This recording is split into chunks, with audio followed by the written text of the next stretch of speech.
అందుకని నా అంతఃకరణ నాకు చెబుతోంది ఖచ్చితంగా నేను కాస్త ముందుకు వెడతానని చెప్పి ఆ మొక్కలకు నీళ్లు పోసి అమ్మాయిని కాస్త పలకరించడం మొదలుపెట్టే ఆవిడ మొత్తం అలా చూసింది. ఒక్కసారి అక్కడి నుంచి వెళ్ళిపోదామని ప్రయత్నం చేసింది. మళ్ళీ వెళ్ళలేక ఈయన కూడా మంచి అందంగా ఉన్నాడు కదా, మహారాజు కదా, అందంగా ఉండకుండా ఎలా ఉంటాడు? అందుకని ఆభరణాలు పెట్టుకుని ఓ పక్క ఖడ్గం ఇలా వేలాడుతూ ఉంటే కిరీటం ధరించి బ్రహ్మాండంగా ఉండేసరికి ఆ అమ్మాయికి కూడా ఇతని మీద మనస్సు పడింది. అందుకని లోపలికి వెళ్ళిపోదాం, బాగుండదు, సిగ్గుపడతాం, పెళ్లి కాని పిల్ల కదా, నాన్నగారు వస్తే ఏమన్నా అంటారు, బాగుండదు అని ఆశ్రమంలోకి వెళదామని ప్రయత్నం చేస్తూ కూడా మధ్యలో వెనక్కి తిరిగి చూస్తోందట. ఓసారి అయితే వంకపెట్టి ముళ్ళు గుచ్చుకుంది. అని వెనక్కి ఏం ముళ్ళు గుచ్చుకోలేదు, లోపల మన్మధుడు గుచ్చుకున్నాడు, అంతకంటే లేదు. ఇక్కడ వయస్సు ఎంత ప్రమాదకరమైందో యువకులు గమనించండి. దాన్ని ప్రేమ అనద్దు దయచేసి. శకుంతల కథలో ఉన్నది కేవలం ఆకర్షణ. అది బద్దలైపోతుంది ఆకర్షణ త్వరలో, ఇవాళ కాకపోతే రేపైనా. ఇది ప్రేమ కాదు, ఆకర్షణ. వయస్సులో ఉన్న ఏ పిల్లలకైనా సరే ఇలా చూడగానే కలిగేదని ఆకర్షణ అంటారు. దాని ఆకర్షణ కామవాంఛ అంటే పోలీసులు అరెస్ట్ చేస్తారు. అందుకని ప్రేమ అని అందమైన పోరోడు పెట్టారు ఇక్కడ. దానికి ఒక దినం కూడా పెట్టారు ఇక్కడ, తద్దినంలాగా. ఫిబ్రవరి 14 ప్రేమికుల దినోత్సవం. ఎంత ఆలోచించి పెట్టారో. ఫిబ్రవరి 14 ప్రేమికుల దినోత్సవం, నవంబర్ 14 బాలల దినోత్సవం, మధ్యలో సరిగ్గా 9 నెలలందు గ్యాప్. ఎంత ఆలోచించారో బ్రహ్మాండంగా. సరిగ్గా 9 months సరిపోతుంది. ఇప్పుడు ప్రేమించుకుంటే అప్పుడు పిల్లలు ఖాయం. దీనికోసమే కదా ఏడిచేది ఇక్కడ. పెళ్ళి కాపురం ఎవరికి కావాలి ఇక్కడ? అందుకే అనేక మోసాలు జరుగుతున్నాయి. రోజు ఒక వార్త వస్తుందమ్మా, ఒక పత్రికలో ఒక వార్త. ప్రధాన పత్రికలన్నీ చూసుకోండి ఎన్ని మోసాలు జరుగుతున్నాయో. అంతిమంగా ఈ వివాహాత్పూర్వ వ్యవహారాల్లో ఎక్కువగా మోసపోతున్నది ఆడపిల్లలేనండి. ఆడపిల్లల తల్లిదండ్రులు చాలా జాగ్రత్తగా ఉండాలి, చాలా జాగ్రత్త. తర్వాత ఎంత బాధపడి ఉపయోగం లేదు. అందుకే నేను నిర్ణయించుకున్నాడు, ముందుకు వెళ్ళాడు, అమ్మాయిని పలకరించాడు. ఆ అమ్మాయికి కూడా కాస్త చూడగానే అనిపించింది. పైగా కిరీటాలు అవి చూస్తుంటే మహారాజులో ఉన్నాడు. ఏమో నాకు మహారాజు యోగం ఉందేమో. మొన్న ఎవరో చిలక జాతకం వాడు కూడా వచ్చాడు మా నాన్నగారు ఆశ్రమానికి. చూసి నిన్ను మహారాజు పెళ్లి చేసుకుంటానన్నాడు. దిక్కుమాలిన మనస్సు ఎలా ఉంటుందంటే కామీస్వతాం పశ్యతి. మనకు పిచ్చి కోరిక మనస్సులో కలిగిందంటే అన్నీ దానికి అనుగుణంగా పెద్ద సినిమా స్క్రీన్ ప్లే అల్లేస్తాం ఇక్కడ మనమే. అదేం జరగల. జాతకం వాడు రాలా, ఎవడు రాలా, మనకి ఇష్టమైంది కాబట్టి మనమే అల్లేస్తాం ఇక్కడ. నీకు మహారాజు వస్తాడని చెప్పాడు ఒక, అదిగో మహారాజు. వాడు మహారాజు మహాభూజో నీకు తెలుసా? మనస్సు అంత పక్కదారి పట్టిస్తుందండి. కథ జాగ్రత్తగా విందాం, కథ జాగ్రత్తగా విందాం. అందుకని వెళ్ళి అక్కడికి వెళ్ళాడు. నెమ్మదిగా అమ్మాయి వచ్చింది. అడిగాక ఆ అమ్మాయిని అడిగాడు, అమ్మాయి ఎవరమ్మాయి? ఎవరమ్మాయి అంటాం ఏమిటయా? కణవ మహర్షి ఆశ్రమం కదా, కణవ మహర్షి కుమార్తెనేంది. వెంటనే అన్నాడు, కణవ మహర్షి బ్రహ్మచారి అని విన్నానే, ఆయనకి నువ్వు కుమార్తె ఎలా అవుతావు? నాకు అనుమానంగా ఉందమ్మా, సందేహం తీర్చు అన్నాడు. వెంటనే ఇదే ఎప్పుడు వార్త మాట పెదవి దాటిందంటే పృథివీ దాటినట్టు. కణవ మహర్షి ఈ అమ్మాయి సొంత కుమార్తె కాదు. ఆ విషయం ఆ అమ్మాయికి చిన్నప్పుడు తెలియదు. ఓ 10 ఏళ్ళు వచ్చాక ఎవరో మహర్షి ఈయన కణవ మహర్షిని చూడటానికి వస్తే కాసేపు మధ్యాహ్నం 2 పళ్ళు తిన్నాక మాట్లాడుకుంటూ ఉంటే, మహర్షి మీరు బ్రహ్మచారి కదా, 10 ఏళ్ళ అమ్మాయి కనపడుతోంది ఇంట్లో, మీరు పుత్రికల దత్తపుత్రికల కాదు సొంత పుత్రికలా చూస్తున్నారు మీరు, మేము దాసీలా లేదా అమ్మాయి మీ కుమార్తెలా ఉంది, మీకు కుమార్తె ఎలా కలిగింది? అందులో అబద్ధమేముంది కాబట్టి ఆయన చెప్పాడు. ఆ కథనే ఈవిడ దుష్యంతుడికి చెప్పింది. ఇప్పుడు శకుంతల ఆత్మకథ ఏమిటి? ఈ అమ్మాయి ఎవరికండి? దేవతల్లో అప్సరస అయినటువంటి మేనకకి మహర్షి అయినటువంటి విశ్వామిత్రుడికి పుట్టినటువంటి కన్య. మేనక విశ్వామిత్రుల కన్య. ఈవిడికి శకుంతల అని పేరు ఎవరు పెట్టారో తెలుసా? కణ్వ మహర్షి పెట్టాడు. ఎందుకు? ఈ విశ్వామిత్రుడు ఒక రాజు, గాది మహారాజు కుమారుడు, గాధేయుడు అంటారు. ఆయనకి వశిష్ఠునితో పోటీ వచ్చింది. తపస్సులున్నా కూడా రాగద్వేషాలు మామూలే. వశిష్ఠుని కంటే గొప్పవాడిని కావాలని ఆయన తపస్సు చేశాడు. తపస్సు కూర్చునేసరికి 10 ఏళ్ళు తపస్సు చేశాక ఇంద్రుడికి అనుమానం వచ్చింది. వాడికి ఎప్పుడు అనుమానమే, వాడి పదవి ఊడిపోతుందేమో అని ఒక అప్సరసను పంపించాడు. అక్కడ ముందు డ్యాన్స్ అయ్యి పడితే పడతాడు లేకపోతే పోతాడు, ముందు ప్రయత్నం చేద్దాం దానికే ఉంది అని అప్సరసను పంపించాడు. మనవాడు 10 ఏళ్ళు తపస్సు చేశాడు. మహర్షులు కూడా ఎలా ఉంటారో గమనించండి. దుష్యంతుడు పడ్డాడంటే విచిత్రమేం లేదు ఇక్కడ. ఇంత 10 ఏళ్ళు తపస్సు చేసిన విశ్వామిత్ర మహర్షి మేనక వచ్చి ఓ పెద్ద డ్యాన్స్, ఓ ఐటెం సాంగ్ ఒకటి పాడగానే ఈయన తలుపేశాడు. మళ్ళీ 10 ఏళ్ళు తీయలేదు ఇంకా. నమశివాయ. ఇది మనిషి మనస్సు. అంత తపస్సు చేసినటువంటి మనిషి జారిపోయాడు. మనమెవరం అంటే మట్టి బొమ్మనం ఎక్కడ. అందుకే ఎప్పుడూ ఇబ్బంది పడేటువంటి వాతావరణంలో ఉండకుండానే మనల్ని మనం నిగ్రహించుకోవాలి. అంతే తప్ప నేను అందరూ అందంగా ఉన్న వాళ్ళ మధ్యలోనే ఉంటాను, వాళ్ళతో కరచాలనాలు చేస్తాను, అన్నీ చేస్తాను, కానీ మనస్సుని సాధ్యం కాదు. ఇది అసలు ఆ వాతావరణంలోకి వెళ్ళకూడదు. నిగ్రహం కావాలనుకుంటే వెళ్ళకూడదు. వెళ్ళినా ఒక క్షణంలో దేవాలయంలో దర్శనం చేసుకుని వచ్చేయాలి. దేవాలయానికి వచ్చిన వాళ్ళు అందరికేసి మనం చూడకూడదు. అప్పుడు 70 ఏళ్ళ వాడైనా చెడిపోతాడు, 17 ఏళ్ళ వాడు చెడిపోతాడని వేరే చెప్పక్కర్లేదు. ఈ మనస్సు అంత దొంగది అని విశ్వామిత్రుడి మనస్సు ఆయన మోసం చేసింది. పైగా ఆయన రాజు, రాజ్యాన్ని పాలించాడు. మహర్షి కావాలని రాజరికాన్ని వదిలేసి తపస్సు చేశాడు. మళ్ళీ ఈ గోల ఏంటంటే అంతే. అది పోని బాధ్యత చూడండి, ఆవిడకి బాధ్యత లేదు, ఈయనకి బాధ్యత లేదు. ఇద్దరు కలిసి పిల్లని కన్నారు. పిల్లని నది ఒడ్డుని వదిలేసి వెళ్ళిపోయారండి నిర్దాక్షిణ్యంగా. ఎందుకంటే నాకు తపస్సు నాకెలా కుదురుతుంది అన్నాడు ఆయన. నేను అప్సరసని, ఆవిడకి ఎక్కడో డ్యూటీ వేస్తారు, మళ్ళీ ఇంకో మహర్షి దగ్గర వెళ్ళిపోవాలి, ఆవిడ డ్యూటీ. అందుకని నేను వెళ్ళిపోతాను, వెళ్ళిపోయి వారి దారిని వారు వెళ్ళిపోతే, వీరి దారిని వీరు వెళ్ళిపోతే అమాయకురాలైన శకుంతల ఎలా బతకాలండి? తల్లి తండ్రి ఆలోచించలేదమ్మా. ఈవిడ జీవితంలో దయనీయమైన విషయం ఇది. తల్లి తండ్రి వదిలేసినటువంటి పిల్ల, ఆ పిల్ల అదృష్టం బాగుండి కణ్వ మహర్షి కంటపడింది. ఈయన బ్రహ్మచారి, అప్పటికి ఈయనకి 50 ఏళ్ళు ఎంతో వయస్సు కూడాను. ఈయన నదికి స్నానానికి వెళ్ళాడు. అక్కడ విచిత్రంగా ఒక చెట్టు పక్కని పొదల దగ్గర ఈ పిల్ల ఉంది. ఈ పిల్లకి పక్షులు రకరకాల కోకిలలు, పావురాలు లాంటివి వచ్చి ఎక్కడి నుంచో చిన్న చిన్న చిదుగులు లాంటివి, పళ్ళ మొక్కలు లాంటివి, ఆకులు లాంటివి పట్టుకొచ్చి ఈ అమ్మాయికి తినిపిస్తున్నాయి. ఆయనకు ఒక్కసారి జాలేసింది. పక్షులు కూడా అనాథైన పిల్లని పోషిస్తున్నాయి, మనిషినైనా నేను పోషించకపోతే ఎలాగా? అది కణ్వ మహర్షి. కణ్వాస్థానము మాధుచిత్తము అని సాగర ఘోషలో కావ్యంలో భారతీయుల హృదయం అంటేనే కణ్వ మహర్షి ఆస్థానమయ్యా, మాకు దయ ఎక్కువ. అందుకని బేగా బ్రహ్మచారి లేని పొంది పెట్టుకున్నాడు ఈయన. ఇప్పుడు పాపం ఈయన ఎన్ని కష్టాలు పడతాడో చూద్దాం. ఈ పెట్టుకున్నందుకు లేని పోంత దినం కొని తెచ్చుకుంటాం ఒక్కోసారి, జాలే. కానీ కష్టాలు వస్తాయి, అప్పుడు ఎలా తట్టుకోవాలి అది కూడా కణ్వ మహర్షి చెబుతాడు. అనుకోకుండా మలుపులు తిరుగుతుంది కదా, మనం చేసిన ఉపకారం ఉండదని అపకారం అయిపోతుంది. ఈయన చూశాడు, పక్షులు కూడా లాలిస్తున్నాయి, పళ్ళ మొక్కలు తెచ్చి పెడుతున్నాయి. కొన్ని పక్షులు అయితే పండుగా తినలేదని దాని మొక్కల కింద ముక్కుతో గీరి ఒక్కో మొక్కని పిండి రసం పోస్తున్నాయండి. బాబా, పక్షులకి ఎంత ప్రేమో పిల్లలంటే. ఆ రసంతో ఈ పిల్ల పెరిగిందండి. కణ్వ మహర్షి చూశాడు, ఆలోచించాడు. శకుంతేభ్యః లాలిత అని శకుంతల అని పేరు పెట్టాడు. శకుంత అంటే పక్షి, శకుంత పక్షి శకుని, శకుని ద్విజాగ. అమరకోశంలో ఉన్నవాడు పక్షికి 10 పేర్లు ఉన్నాయి. ఖగే విఖంగమ వికాయసాగ శకుంతి పక్షి శకుని, శకున ద్విజాగ. శకుంతము అంటే పక్షి. శకుంతేభ్యో లాలిత, శకుంతముల చేత లాలింపబడింది అని శకుంత శబ్దానికి లా అనే అక్షరం కలిపి శకుంతల అని గొప్ప అందమైన పేరు. 5000 ఏళ్ల క్రితం జరిగిన కథ ఇంకా ముందే జరిగింది నిజం చెప్పాలంటే. అది ఈవేళకి మనం ఇన్ని వేల ఏళ్ల తర్వాత మళ్ళీ చెప్పుకునే విధంగా అంత అందమైన పేరు పెట్టాడు. అందుకని అమ్మాయిలకి ఆ పేరు పెట్టాలి. శకుంతల కథలో ఏవో మలుపులు ఉన్నాయి కదా, మనకు కూడా అలాంటివన్నీ జరుగుతాయేమో అనుకోకండి. ఏ మలుపులున్నా ఏమైనా అందంగానే ముగుస్తుంది కథ ఖచ్చితంగా. అందుకని అమ్మాయిలకి ధైర్యం నేర్పాలంటే శకుంతల కథ చెప్పాలి. కష్టాలు ఒక్కోసారి అనుకోకుండా వస్తాయి, వాటి నుంచి ధైర్యంగా తట్టుకోవడం ఎలాగో కూడా శకుంతలే చెబుతుంది, మనకి వేరే వాళ్ళు చెప్పక్కల. అందుకని శకుంతల అని పేరు పెట్టాడు. ఆ రకంగా తీసుకొచ్చారండి. మా నాన్నగారు ఈ కథని ఎవరో మహర్షికి చెబుతుంటే విన్నాను. అంచేత నేను క్షత్రియ కన్యని, విశ్వామిత్రుడు క్షత్రియుడు కదా, దేవకన్య అప్సరస, వారికి జన్మించాననగా ఇప్పుడు ఈయన నమ్మకం నిజమైంది కదా, అమ్మయ్య అనుకున్నాడు. అంతే, వాట్సాప్ ఫోన్ తీసాడు, మెసేజ్ పంపించాడు వెంటనే. ఇక్కడ నేను రెడీగా ఉన్నాను, నువ్వు రెడీగా ఉన్నావా?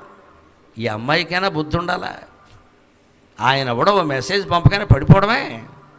ఎప్పుడు మనస్సు అంత మాయ చేస్తుంది. ఇంతవరకు దుష్యంతుడి మనస్సు దుష్యంతుడిని మాయ చేసింది, ఇప్పుడు శకుంతల మనస్సు శకుంతల మాయ చేస్తుంది.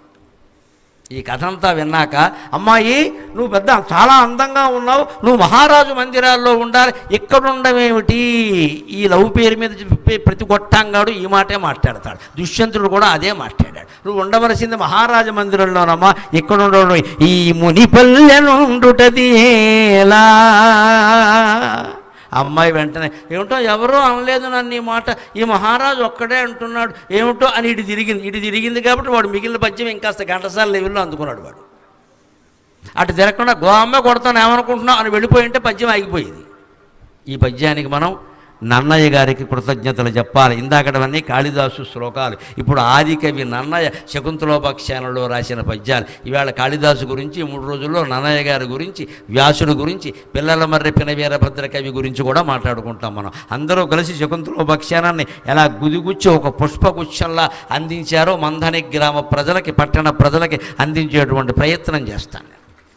భగవంతుడు మాకు ఈ ఓపిక జ్ఞానము ఎందుకు ఇచ్చాడు అంటే, అందరూ కావ్యాలు చదవలేరురా గరికపాటి, నువ్వు చదివి వాళ్ళకి చెప్పరా అంది అమ్మవారు. నాకు వేసిన డ్యూటీ అయితే అందరూ పుస్తకాలు చదవాలంటే కష్టం నాయన, నీకున్నంత ఖాళీ ఎవడుకుంటుంది, నీకున్నంత ధారణాశక్తి మాత్రం ఎవరికి ఉంటుంది. అందుకే నేను నీ దగ్గర కూర్చుని ఇవన్నీ చదివి ప్రవచనాల్లో చెప్పరా అబ్బాయి, లోకం బాగుపడుతుంది అని అమ్మవారి యొక్క ఆజ్ఞ. ఆవిడ మనం ఉపయోగించుకుంటుంది, అంతకంటే ఏం కావాలి? ఆవిడ చేతిలో బొమ్మలా సాధనంగా ఉపయోగపడుతున్నాం, యోగక్షేమాలు ఆవిడ చూసుకుంటుంది. ఈ ముని పల్లె నుండుటిది ఏలా శకుంతల, నీకు నేను చెప్పవలసిన అవసరం లేదు. కణ్వ మహర్షి కుమార్తెవి, దత్త కుమార్తెవే, నా కుమార్తెవి కదా, నీ జన్మ నీకు తెలుసు. క్షత్రియ కన్యవి, నేను క్షత్రియుణ్ణి. ఈ ముని పల్లె నుండుటిది ఏలా కరం అనురాగమొప్పగా భామిని నాకు భార్యవయి భాసురలీల అశేష రాజ్యలక్ష్మీ మఖనీయ సౌఖ్యములు మేలుగనందుము. ఈ ముని పల్లె నుండుటిది ఏలా భామిని నాకు, ఈ ముని పల్లె నుండుటిది ఏల కరం అనురాగమొప్పగా భామిని నాకు భార్యవయి భాసురలీల అశేష అశేష రాజ్యలక్ష్మీ మఖనీయ సౌఖ్యములు మేలుగనందుము. అనిందితేందు పాదామల తుంగహర్మ్యముల, అనిందితేందు పాదామల తుంగహర్మ్యముల హారి హిరణ్మయ కుట్టిమంబులన్. నన్నయ్య గారి పద్యం అంత బాగుంటుందమ్మా. మహానుభావుడు మంథని పక్కన ప్రవహిస్తోంది ఈ గోదావరి నది నీళ్లు రాజమండ్రిలో సేవించాడు ఆయన. గోదావరి నదికి రాష్ట్రాల భేదం ఉంటుందా, దేశాల భేదం ఉంటుందా? మా గోదావరి జిల్లాల వాళ్ళకి పాండిత్యం ఎక్కువ అని ప్రపంచం అంతా అంటారమ్మా. అంటే నేను గోదావరి జిల్లా వాడిని, తాడేపల్లిగూడెం దగ్గర బోడపాడులో పుట్టినవాడిని. నేను ఏం చెప్పానో తెలుసా? నాకు అన్ని ప్రాంతాలు సమానం. నిజమేనండి, ఎక్కువ. ఏ గోదావరిని మేము సేవించాం? బాసర సరస్వతీదేవి పాదాలని తాకి వచ్చిన గోదావరిని మేము సేవించాం. సరస్వతి పాదాలను తాకి వచ్చిన తర్వాత ఆ నీళ్లు సేవించిన వాళ్ళకి పాండిత్యం రాదా?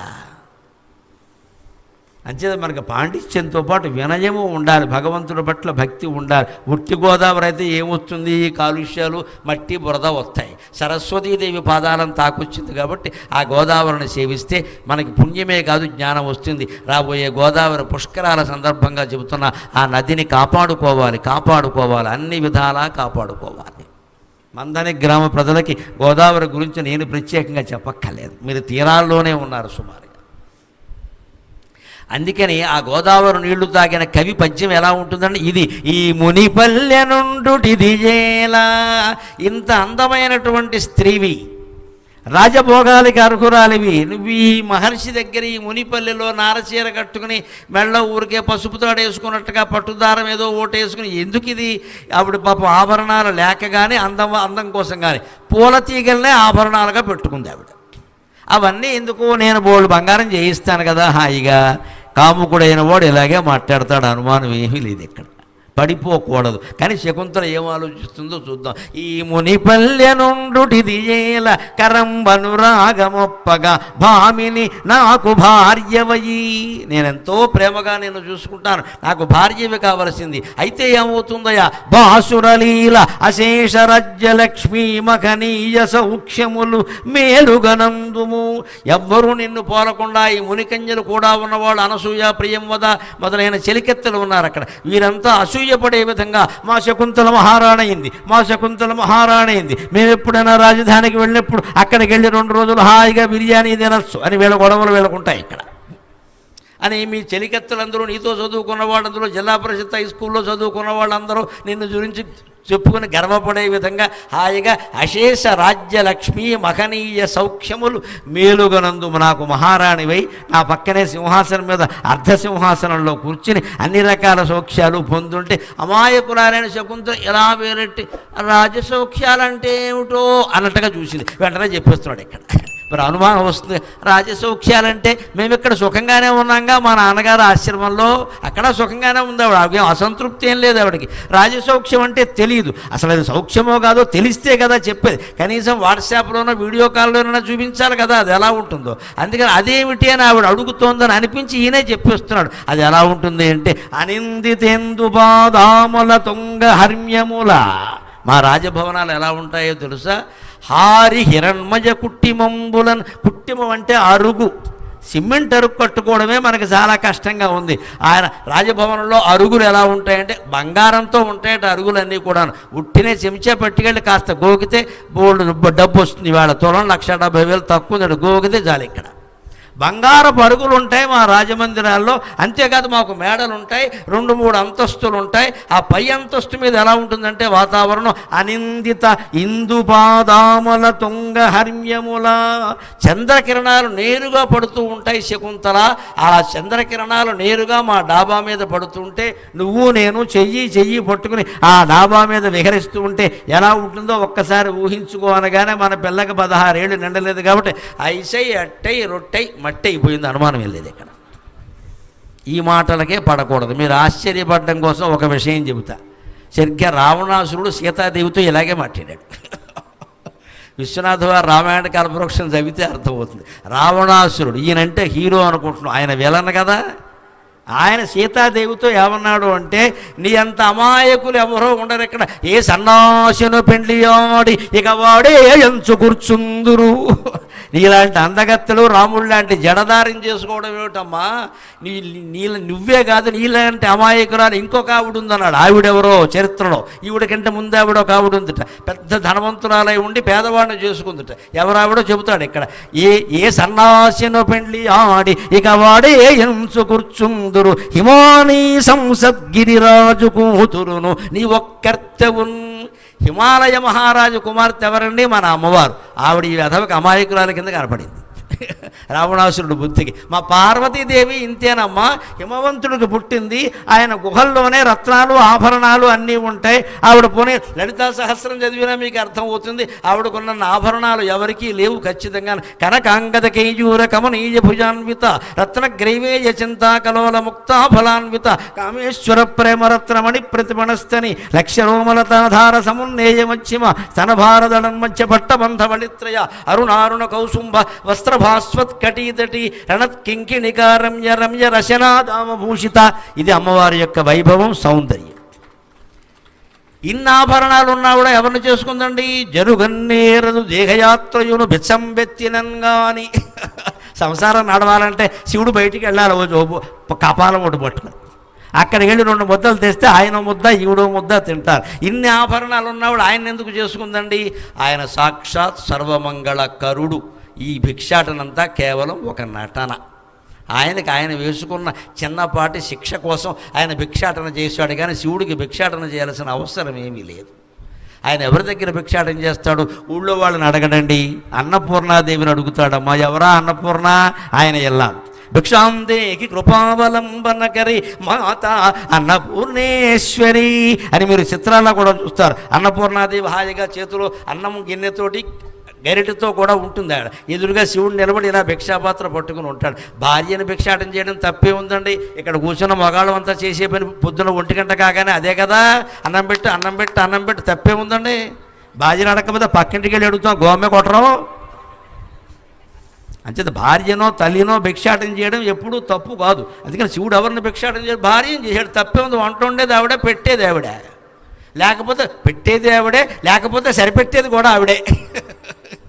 ఆ ఉపాయం తెలిసినవాడు. అందుకని భార్య దగ్గర భిక్షాటం తప్పే ఉంది? అసలు అంత ప్రేమించే మగవాడు కావాలి కదా అని చేసుకుంది ఆవిడ. అది వివాహం అంటే. ఎప్పుడు ఐశ్వర్యాలు, ప్యాకేజీలు, లీకేజీలు చూసి పిల్లనిస్తున్నారు. ఇప్పుడు మొత్తం పడిపోతారు ఖాయం. ఇక్కడ ఇవాళ పెళ్లి చూపులు జరుగుతున్నాయంటే ప్యాకేజీ ఎంత? ముందు ఆడపిల్ల తల్లిదండ్రుల నోట వచ్చే మాట ఇదే. ప్యాకేజీ ఎంత? 36 lakhs అయితే మాట్లాడు, లేకపోతే వద్దు. అది కూడా కనీసం 36 కనీసం. ఎంతైతే సరిపోతుందో తెలియదు ఇంకా. కానీ మొహమాటం లేకుండా చెబుతూ ప్యాకేజీ ఎంత ఎక్కువ ఉంటే అనారోగ్యాలు, ఆందోళనలు అంత ఎక్కువ ఉంటాయమ్మా. ఆలోచించండి, దయచేసి ఆలోచించండి ఒక్కసారి. ఏం చేసుకుంటారు ఆ ప్యాకేజీ? పైగా అమ్మాయిలు కూడా చేస్తున్నారుగా. అందుకే ఈయనకో 1,00,000 ఆవిడకో 1,00,000 ఉంటే సరిపోదండి. అమ్మాయికో 3 లక్షల నెలకి, అబ్బాయికో 6 లక్షలు ఏం చేసుకుంటారు? ఎంత చేసినా చేస్తున్న పని ఏమిటంటే 6 లక్షల్లో 4 లక్షలు ఈఎంఐ. నమశివాయ. దేనికి ఇంకా నీ బతుకెక్కడ? అంతకంటే ఆటో డ్రైవర్ నయం. సాయంత్రానికి 500 1000 రూపాయలు సంపాదిస్తాడు వాడు. 500 అద్దె కట్టేస్తాడు, పట్టుకెళ్ళి 300 శుభ్రంగా వేసేస్తాడు. పేత్వా పేత్వా ఆగడానాం పేత్వా అని వేసేస్తాడు. 200 బెళ్ళానికి ఇస్తాడు. పులుసుకో 2 చంపేస్తానంటాడు. వాడి బెళ్ళం మహాపతివ్రత, వాడు చెప్పినట్టు వింటుంది, వాడు అదృష్టవంతుడు. చంపేస్తాడు లేకపోతే నిజంగా. రోజుకు 1000 రూపాయలు సంపాదించే ఆటో వాడు గొప్పవాడా? 1000 కోట్లు పోగేసిన వాడు గొప్పవాడా? ఎవడు గొప్పవాడు? వాడికి సుఖంగా నిద్రపడుతుంది. పైగా ఎక్కడ పడుకోగల? ఆటోలోనే వెనకాల పడుకుని ముందుకు కాళ్ళు తన్నెట్టేస్తాడు వాడు. ఆటో ఎవడో పట్టుకెళ్ళకుండా ఉంటాడు, సేఫ్టీ, సుఖంగా పడుకుంటాడు. బేరం వస్తే లేస్తాడు. ఈ 1000 కోట్లు సంపాదించిన వాడికి అన్నం అరగదు, నిద్ర పట్టదు. వీడు వజ్రాలు కొనుక్కోగలడు, కానీ మరమరాలు కూడా అరగవు. దేశంలో పరిస్థితి అదే. మరమరాలు కూడా కొనుక్కోలేని వాడికి వజ్రాలు తిన్నా అరుగుతాయి. వజ్రాలు కొనుక్కోగలిగిన వాడికి మరమరాలు తిన్నా అరగవు. పెద్ద కర్మ అంటే ఇది. ఎక్కడ నీ వజ్రాలు దేనికి పని లేక ముందు మరమరాలు అడిగేలా చూసుకో చాలు. చిన్న మరమరాలు కూడా అడగనప్పుడు వజ్రాలు తిన మనకి ఎంత డబ్బు ఉంది? ఎందుకు డబ్బు? ఏం చేసుకుంటావు?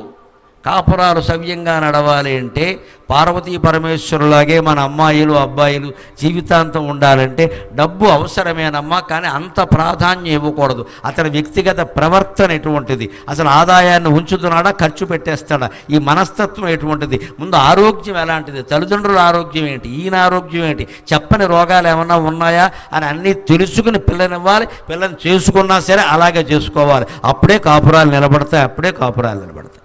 అందుకని పెళ్లి చూపులు మ్యాట్రిమోనీ వాడు ఎవడో పంపగానే నమ్మేయకూడదు. ఇవాళ పత్రికలు చూసుంటారు, మ్యాట్రిమోనీ వాళ్ళ ద్వారా వచ్చేవాళ్ళు శుభ్రంగా వచ్చి అమ్మాయిలతో నిశ్చితార్థం అయిపోయే వరకు ఉండి, నిశ్చితార్థం అయిపోగానే అమ్మాయికి ఫోన్ ఇచ్చేస్తాంగా మనం ఇష్టంగా వాళ్ళు మాట్లాడేసుకుంటే వాడు ఎక్కడికో రమ్మంటాడు. ఎలాగో అరుడే కదా అని పంపిస్తాడు. అంతే సాన్నిహిత్యం ఏర్పడుతుంది. వాడు ఫోటోలు తీస్తాడు, అక్కడి నుంచి బ్లాక్మెయిల్ చేస్తాడు. మొత్తం కన్యాదాత సొమ్మంతా గొల్ల అయిపోయినట్టే లెక్క. జరుగుతున్నాయి ఇవాళ పేపర్ చూడండి. పెళ్ళికొడుకుల పేరు మీద వచ్చేవాళ్ళంటే పెళ్ళికొడుకులు కాదండి, చాలామంది ఉన్నారండి వేరే రకాల మనుషులు. అన్నీ అలా మన బంధువుల ద్వారానే సంబంధాలు కుదుర్చుకోవడం చాలా ఉత్తమం. నన్ను అడిగితే బంధువులు మిత్రులు తెలిసిన వాళ్ళు ఉంటారు. కాస్త మా పిల్లకి చూడండి, మా అబ్బాయికి చూడండి అంటే వాళ్ళు చెప్తారు. ఖచ్చితంగా ఏమైనా తేడా వచ్చినా అడగచ్చు, పర్వాలేదు. ఏమైనా నువ్వు ఇలాంటి సంబంధం చెబుతావా అని. ఎవరో మనకి తెలియని వాళ్ళు ఎవడో పెట్టేస్తే ఎలా చెబుతామండి? ఇక్కడ అలా ఉంటే వేరుగా ఉంటుంది పరిస్థితి. ఇక్కడ ఎలా ఉంటుందో చూద్దాం. ఈయనంత పద్యం పాడగానే బంగారపు అరుగులా హారి హిరణ్మయ కుట్టిమంబులను. ఏమిటో మా ఆశ్రమాల్లో ఎప్పుడు మట్టి పేడ అరుగులు, చచ్చిపోతున్నాం అస్తమానం అలకలేక ఈ పేడతోటి. చూసారా జీవితం అంటే ఎలాంటిదో. ఆ రాజు కనపడనప్పుడు, ఈవిడ కణ్వ మహర్షి కూతురుగా ఉన్నప్పుడు ఈ పేడరుగులు మట్టి అన్నీ బాగానే ఉన్నాయి. ఆయన పద్యం పాడేసరికి పేడలాగా మట్టిలాగే కనపడింది. అందుకే తెలుగులో సామెత, రాజును చూసిన కళ్ళతో మొగుడును చూస్తే మొట్టబుద్ధి అయిందండి. లెక్క. రాజును చూడకుండా ఉంటే మొగుడు బాగానే ఉండేవాడు. రాజుగారు ఊరేగింపు జరుగుతూ ఉంటుంది, ఆయన సర్వాభరణాలు పెట్టుకుని ఊరేగుతాడు. ఈ పక్కన మొగుడో గోచికొట్టెట్టుకుని వీడుంటాడు అప్పుడే కూలి పని నుంచి వచ్చి. అందుకని ఆయన చూసిన కళ్ళతో మొగుడు ఉన్నాడు. ఎందుకు ఇక్కడ పని లేక? ఎందుకు అనిపించింది? ఆయన చూడబట్టి. ఆయన చూడకుండా ఉంటే వీడు బాగానే ఇంతవరకు పోషించింది వీడే 10 ఏళ్ళుగా. అందుకే తెలుగులో సామెతలు జాలమ్మ వేరే ఏమక్కల. రాజును చూసిన కళ్ళతో మొగుడును చూస్తే మొత్తబుద్ధి అయింది. పరాయి వాళ్ళ ఆకర్షణలో ఆడవాళ్ళు కానీ మగవాళ్ళు కానీ పడకుండా ఉంటే భార్యలందరూ చాలా చక్కగా కనిపిస్తారు, భర్తలు అంతకంటే భగవంతుల్లో కనిపిస్తారు, అనుమానం ఏమీ లేదు. వాడెవన్నో చూసి లేకపోతే దాన్ని ఎవరితోనో చూసి మోజులో పడ్డాక అప్పుడు ఎందుకు పడ్డావరా అని అడిగితే మా ఆవిడ నాకు సరిగ్గా కోఆపరేట్ చేయట్లే. ఏదైనా ఆపరేషన్ చేసి పరాయాలి, కోఆపరేట్ కాదు. ఇక్కడ కోఆపరేట్ చేయట్లేదట. ఇక్కడ 20 ఏళ్ళు చేశారు, ఇప్పుడు నీకు కోఆపరేట్ చేయట్లేదా? అవతల దృష్టి మారేసరికి ఇక్కడ వంకలు ఏర్పడతాయండి. ఇక్కడ ఏదో కష్టాలని చెబుతారు, ఏ కష్టాలు లేవు, అందరూ బాగానే ఉన్నారు. ఇక్కడ అవతల మోజు ఏర్పడేసరికి మన శకుంతల మనస్సు మారిపోయింది. ఇప్పుడు బంగారపు అరుగులా విన్న కూడా వినలేదు. అది అంతేకాదు, పెద్ద మేడ 3 అంతస్తులు, దాని మీదకి నువ్వు నేను ఎక్కుతాం, చెయ్యి పట్టుకుని తిరుగుతూ ఉంటాం. ఎక్కడ తిరుగుతాం? సోమవారం సంతలో కాదు, ఇక్కడ పుష్కరాల్లో కాదు తిరిగేది. అనిందితేందు పాదామల తుంగహర్మ్యముల. చంద్రకిరణాలు మా డాబా మీద మా మేడల మీద పడుతూ ఉంటాయి. ఆ వెన్నెట్లో విహరిస్తాం పున్నమి వేళల్లో. శకుంతల నీ అదృష్టం. పైగా మామూలు కిరణాలు కాదు. నాన్నయ్య గారు గొప్పగా రాశాడు, గోదావరి తీరంలో కూర్చుని అనిందిత ఇందు పాదములు అన్నాడు. అంటే కల్మషం లేని చంద్రకిరణాలు పడతాయట. అంటే చంద్రకిరణాల్లో కూడా కల్మషం అకల్మషం రెండు ఉంటాయన్నమాట. మనిషిని ఆకట్టుకునేందుకు వాడే భాష ఇది, అంతకంటే. అనిందిత ఇందు పాదామల అంటే ఎంత చంద్రుడైనా అమావాస్య నాడు కనపడ్డ కదా. అందుకని శుక్లపక్షంలో చంద్రుడిలాగా తెల్లగా వెలిగిపోయే కిరణాలు పడుతూ ఉంటాయి. అక్కడ మనం ఉంటాం ఖచ్చితంగాను అన్నాడు. అనేసరికి అప్పటికి చూడండి, కొంచెం మనస్సు దిగజారేసరికి మాటలు ఎలా ఉంటాయో. అప్పుడు ఆ అమ్మాయి ఏంది అప్పటికీ నిగ్రహించుకుని, మా నాన్నగారు 3 రోజులుగా ఊళ్ళో లేరు, నిన్నే ఊరికి వెళ్ళారు, ఎక్కడో యజ్ఞం జరుగుతుందంటే ఆధ్వర్యం వహించడానికని వెళ్ళారు, వస్తారు, మీరు ఉండండి, ఆతిథ్యం కదా, ఇబ్బంది ఏం లేదు. ఆయన వచ్చాక ఆయన అడగండి, తప్పకుండా నేను ఆయన సొంత బిడ్డను కాకపోయినా పెంచి పెద్ద చేసింది శకుంతలని పేరు పెట్టింది ఆయనే కదా, ఆయన అనుమతి లేకుండా నేనేం చేయలేను కదా. మీ వంటి మహారాజు అడిగితే ఆయన ఏమైనా కాదంటాడా? అందుకని మీరు అడగండి, అంతవరకు నాకు దోచిన పళ్ళో ఫలాలో పెడతాను, ఇక్కడ ఉండండి. అదొక అవకాశం అయింది పెద్ద మనిషికి. అమ్మో, గెస్ట్ హౌస్ కూడా ఉందన్నమాట ఇక్కడ. ఇదే కథ మారడం అంటే.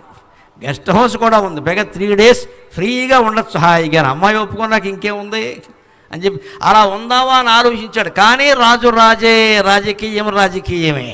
అమ్మో, ఆ అమ్మాయి ఆ 3 రోజుల తర్వాత ఆయన వచ్చేసరికి ఈ అమ్మాయి మనసు మారిపోతే, ఆ మహర్షి ఏమనంటే, పైగా మహర్షులతో పెట్టుకుంటే చాలా కష్టం. నువ్వు వచ్చి మా అమ్మాయికి ఇలా లైన్ వేస్తావా, కుక్క అవుతావు అన్నట్టు అవుతాడు వెంటనే. ఇక్కడ దుష్యంతుడు లేదు, అవలేడు, కుక్క అవుతాడు ఇక్కడ. అమ్మో, మహర్షులతో పెట్టుకుంటే చాలా ప్రమాదం. అందుకని ఆయన రాకుండానే ఈ అమ్మాయిని మాయలో పడేయాలి తప్పదు అని వెంటనే ఉపదేశం మొదలెట్టాడండి. మా తండ్రి రానివ్వండి, తండ్రి మాట తీసుకుంది. లేదమ్మా, వయస్సు వచ్చినటువంటి అమ్మాయి తనకు తానే కర్త, తనకు తానే తల్లి, తనకు తానే తండ్రి, పెళ్లి చేసుకోవచ్చు. ఆ వివాహాన్ని ఏమంటారో తెలుసా? గాంధర్వ వివాహం అంటారు. దాన్నే లవ్ మ్యారేజ్ అంటారు. ఇప్పుడు మన కర్మగాలి. అమ్మాయి అబ్బాయి ఇష్టపడితే చాలు, సుప్రీంకోర్టు వారు కూడా అంగీకరించారు ఆ విషయాన్ని ఇక్కడ. అందుకే దాన్ని గాంధర్వ వివాహం అంటారు. చేసుకోవచ్చు హాయిగా, నువ్వు నేను ఇష్టపడితే అయిపోతుంది, అనుమానం ఏమి లేదంటే. ఈ మాటలన్నీ మాట్లాడడంలో సఖ్యం సాప్తపదీనమని ఒక లవర్, ఒక ప్రేమిస్తున్నానని చెప్పేవాడు ఇవన్నీ మాట్లాడడంలో శకుంతల మనస్సు క్షణక్షణానికి దిగజారిపోతుంది. ఇది మనిషి మనస్సు చేసే పెద్ద మాయ. మాయ ఎప్పుడూ 2 రకాలుగా ఉంటుందండి. స్వామి రంగనాథానంద చెబుతారు భగవద్గీత వ్యాఖ్యానంలో. మాయ 2 రకాలుగా ఉంటుంది. ఏమిటో తెలుసా? మనిషిని పతనం చేసేది మాయే, మనిషిని ఉన్నతుణ్ణి చేసేది కూడా మాయే. 2 మాయలే మనం గమనించాలి.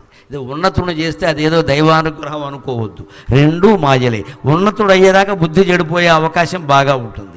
సరే, కింద పడితే ఎలాగో పడిపోయినట్టే అనుమానం వెళ్ళ. మనం ఔన్నత్యంలో ఉన్నప్పుడు కూడా మాయలో పడకుండా ఇది మిథ్య, ఇది మిథ్య, ఈ గౌరవం మిథ్య, ఈ డబ్బులు మిథ్య, ఈ ఆభరణాలు మిథ్య, ఈ పదవులు మిథ్య, ఇదంతా కళ అనుకుంటూనే ఉండాలి. అలాగే దుఃఖం వచ్చినప్పుడు కూడా, పేదరికం వచ్చినప్పుడు కూడా ఈ పేదరికం మిథ్య, ఈ దారిద్ర్యం మిథ్య, ఈ అనారోగ్యం మిథ్య అనుకుంటూ ఉంటేనే బాగుంటాం. అంటే వెరసి సుఖంగా ఉండాలంటే శంకరాచార్య చెప్పిన మాట, బ్రహ్మ సత్యం జగన్ మిథ్య జీవో బ్రహ్మైవ నాపరక జీవన్ ముక్తస్తు తద్విద్వాన్ ఇది వేదాంత డిండిమక. పరమాత్మ ఒక్కడే సత్యం, జగత్తంతా మిథ్య. సుఖము మిథ్యే, దుఃఖము మిథ్యే అన్నది చాలా తేలిగ్గా తాత్కాలికంగా తీసుకుంటే అందరూ బాగుంటారు. ఆవిడ అలా తీసుకోలేకపోయింది, ఈ మాటలకి పడిపోయింది. తానే కర్తను అంటున్నాడు, నేను ఎక్కడా చదువుకోలేదు ఇంతవరకు, ఆ మాట మా నాన్నగారు కూడా చెప్పలేదు, అయితే పర్వాలేదన్నమాట అని చెప్పి, అయితే ఇప్పుడు ఏమంటావు అనేసింది. పడిపోయింది వెంటనే. ఏమీ లేదు, తండ్రి వచ్చే వరకు ఆగాల్సిన పనేం లేదు. పైగా మహర్షి ఎక్కడికో వెళ్ళారు కదా, యజ్ఞానికి వెళ్ళారు. ఆ యజ్ఞం ఇప్పుడు అవుతుందా? యజ్ఞం అంటే 1 వారం రోజుల పైన ఉంటుంది, రావాలా? అంతవరకు నీ బతుకు నువ్వు పాడు చేసుకుంటావు అని పెద్ద శ్రేయోభిలాషలు మొదలెట్టాడు ఇక్కడ. కౌన్సిలింగ్ అంటే ఇది రాంగ్ కౌన్సిలింగ్. ఆ మాటలకు ఆ అమ్మాయి పడిపోయింది. ఒక మైకంలో ఉంది. అప్పుడు ఏం మాట్లాడిందో తెలుసా? మహారాజా, నాకు ఒక వరం ఇయ్యాలి, రాజుల మాట తప్పరు కదా అంది. తప్పను, ఏం కావాలి అడగమన్నాడు. నాకు నీకు పుట్టిన కుమారుణ్ణే రాజు చెయ్యాలి, ఎందుకంటే నీకు ఇదివరకే భార్యలు ఉన్నారు, సంతానం ఉండొచ్చు, నేను అన్యాయం కావడానికి వీల్లేదు, నీ భార్యలకి దాసీగా రావడానికి నాకు ఇష్టం లేదు.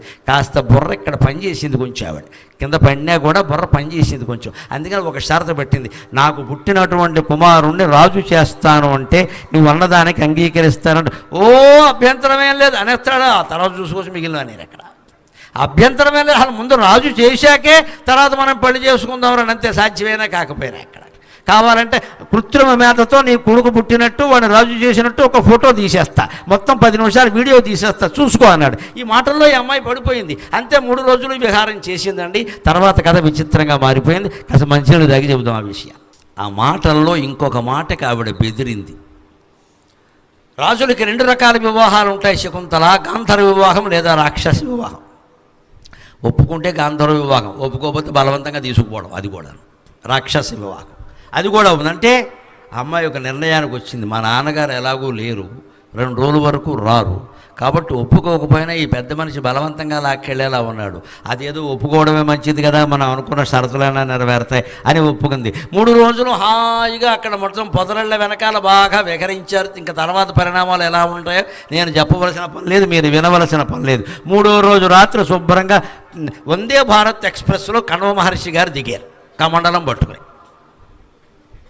ఆయన దిగేసరికి ఇక్కడ సీన్ విచిత్రంగా ఉంది, ఎందుకంటే అనుభవించిన రాజు వెళ్ళిపోయాడు. వెళ్ళిపోయేటప్పుడు కూడా ఏం కంగారు పడకు, ఏం కంగారు పడు, నేను ఇలా వెళ్ళడం, నీకోసం రథం రావడం, నువ్వు రథం ఎక్కడం, అక్కడికి వెళ్ళిపోవడం, అక్కడికి వెళ్ళాకేంటో తెలుసా, ఈ మునిపల్లె నివసించుటయేలా హారి హిరణ్మయ కుట్టిమంబులన్ అనిందితేందు పాదామల తుంగహర్మ్యముల హారి హిరణ్మయ కుట్టిమంబులన్ అశేష రాజ్యలక్ష్మీ మహనీయ సౌఖ్యముల మేలుగనందుము ఈ మునిపల్లెయందు వసించుటయేలా. ఈ మాట బాగా పట్టేసింది. అందున అనుభవాలు అనేకం అయిపోయాయి కదా, మనం గమనించాలండి. ఇవాళ పెళ్ళికి ముందు ప్రీ వెడ్ షూట్ని ఎంతమంది జరుపుతున్నారో ఆలోచించండి దయచేసి. ఆ మాట ఏమిటండి, ప్రీ వెడ్ షూటా?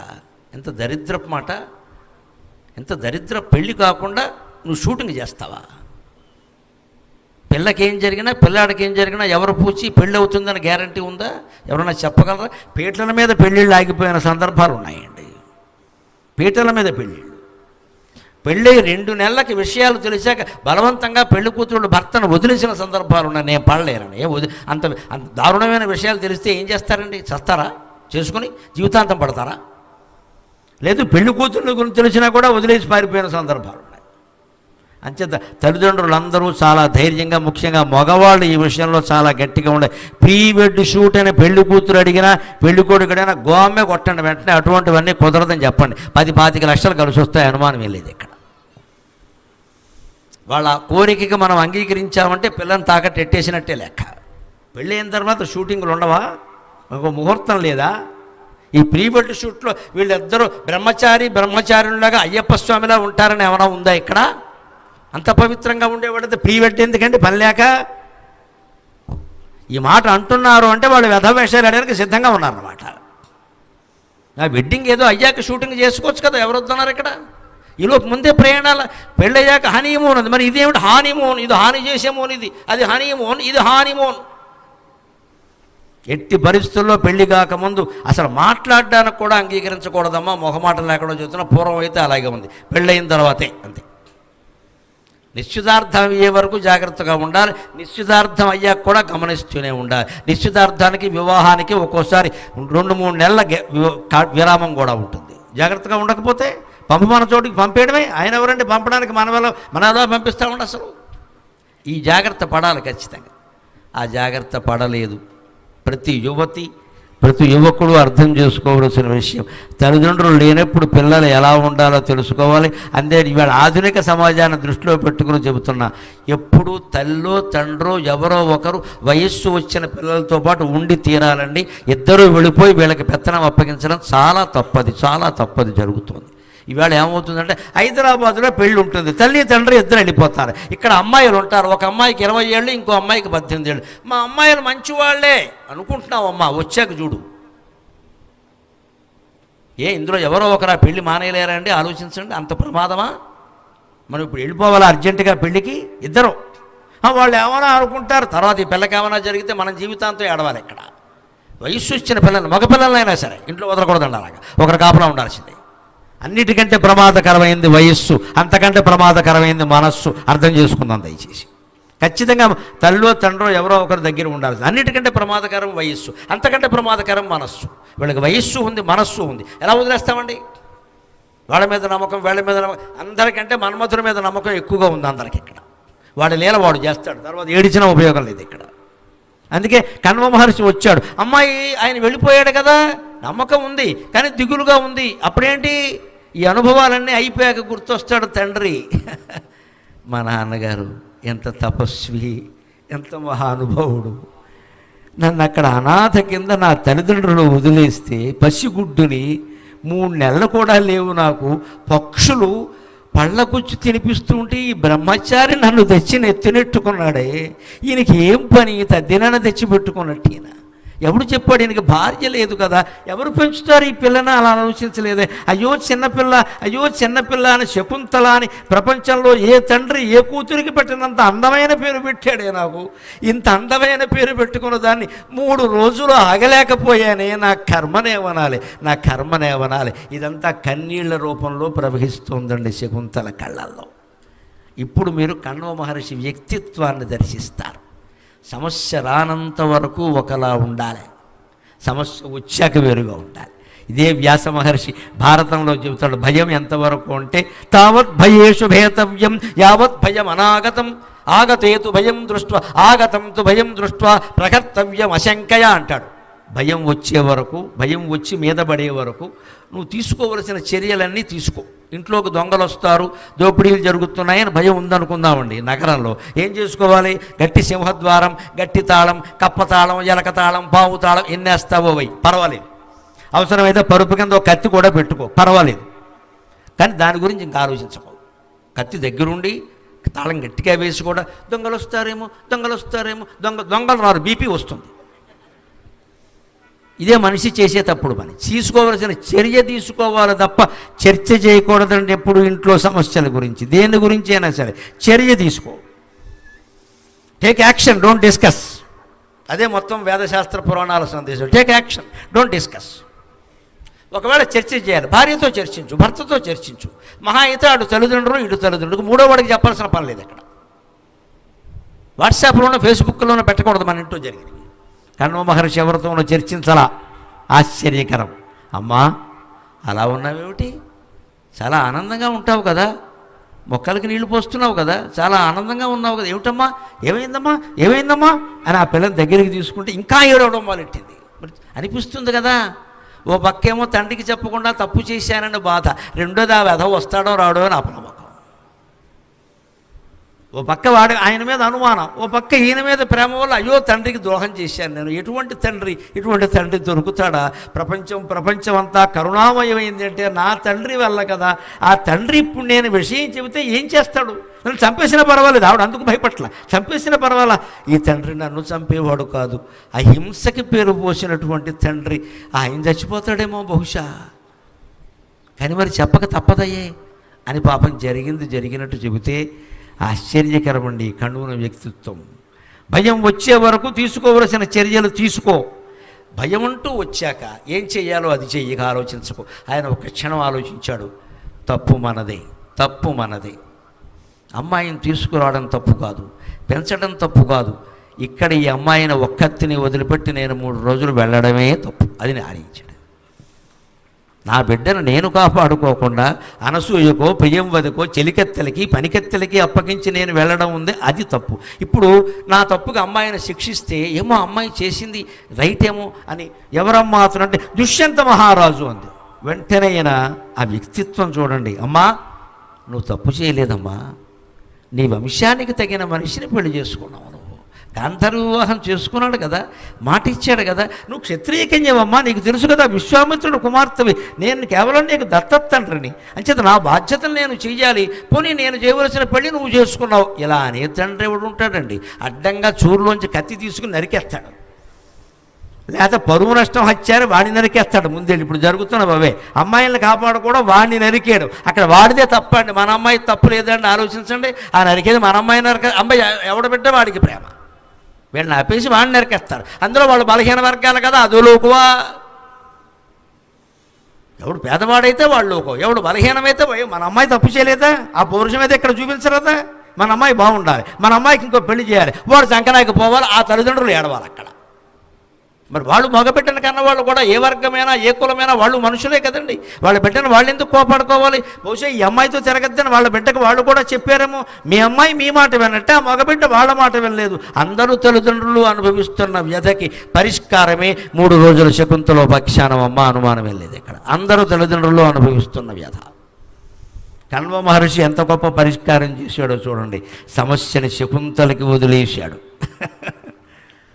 దుఃఖాన్ని లోపల అణుచుకుని, ఆవేశాన్ని లోపల అణుచుకుని అన్నాడు, అమ్మా నువ్వు తప్పేం చేయలేదమ్మా, క్షత్రియుని పెళ్లి చేసుకున్నావు, ఏం కులం మారలేదు. నేనేనా అంతే చేసేవాడిని, బ్రాహ్మణులకు ఇవ్వను నేను క్షత్రియకం చెప్పి నాకు తెలుసు కదా. ఏ రాజునో బతిమాలేవాడిని, మీ రాజకుమారుడు ఉన్నాడా అని. నువ్వు స్వయంగా రాజునే చేసుకున్నావు, తప్పే ఉంది.